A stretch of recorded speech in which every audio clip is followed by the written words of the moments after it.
Viewers, ওগুলো বাচ্চা 3-4 ঘন্টা হয়েছে।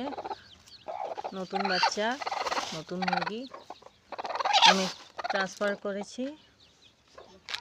যেখানে 5টি বাচ্চা দিয়েছিলাম, এগুলো এখন জ্বালিয়ে দেব। এখন আমি রোদ্রে রেখেছি, রোদ্রে রেখে অল্প ছোট বাচ্চাদের খাওয়াগুলো দেব আর রোদ্রে রেখে দেব।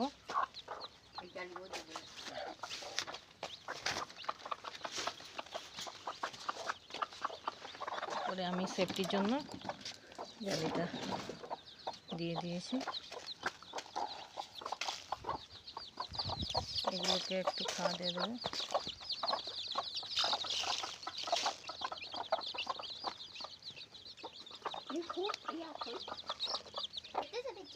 চাউল দিয়েছি। এখন আমি মুরগির ঘরটা ছাপা করে নেব জল ঢেলে। আপনাকে পরের আপডেট আমি দেখাচ্ছি। ধন্যবাদ। 4-5 ঘন্টার বাচ্চা।